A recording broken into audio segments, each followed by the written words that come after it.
నీకు ఇన్ఫ్లుయెన్స్ ఉంది కదా డైరెక్ట్ పైకి పోతా అంటే ఎట్లా? ప్రతి కేసు సుప్రీంకోర్టు వినదు.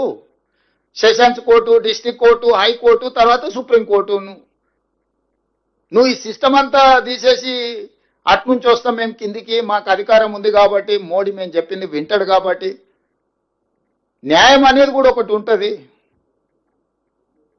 న్యాయపరంగా మేము కొట్లాడుతున్నాము. మేము మిగతా వాళ్ళలాగా రోడ్ ఎక్కి ఏది పడితే అది మాట్లాడతలేము, కానీ న్యాయపరంగా ఏం కొట్లాడాలనో, ఎవరెవరికి ఇవ్వాలనో, మన ఎన్విరాన్మెంట్ అండ్ ఫారెస్ట్లో మేము కంప్లైంట్ చేయడంతో వాళ్ళు పెట్టిన అప్లికేషన్ని తిప్పి పంపినరు.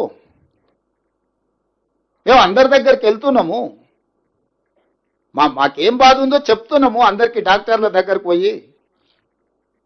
ఏది కాదనుకున్నప్పుడు ఏం చేస్తాం? దానికి కూడా ఒక వ్యూహము ఎత్తుగడ ఉంటుంది కదా. వ్యూహం లేకుంటేనే ఇంత దూరం వచ్చినామా? ప్రజల సహకారం లేకుంటేనే కుర్చీ వరకు చేరుకున్నామా? ఈ ప్రభుత్వాన్ని ఏర్పాటు చేసినామా? తెలంగాణ ప్రజల హక్కులను కాపాడటానికే కదా తెలంగాణ రాష్ట్రం ఇచ్చింది కాంగ్రెస్ పార్టీ. తెలంగాణ రైతుల హక్కులకు అన్యాయం జరుగుతుంటే చూసుకుంటూ కూర్చుంటుందా కాంగ్రెస్ పార్టీ? మీరేంది మాకు చెప్పేది? సలహా ఇవ్వండి, సూచన చేయండి, సహేతుకమైన విధానంతో ముందుకు రండి. అసూయతోని, అక్కస్తోని, అహంభావంతో, అహంకారంతో ఏం మాటలు అవి?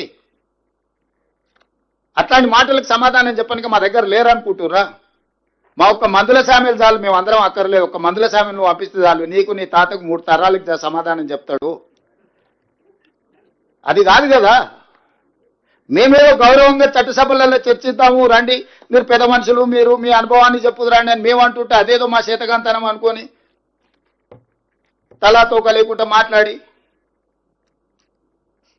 లేకుండా మాట్లాడితే తోక కత్తిరించే తెలుసు. ఒకవేళ నీకు తెలియకపోతే మీ నాయన అడుగు, ఏం చేస్తే ఏమైందో మీ నాయన ఇప్పుడు ఏడున్నాడో.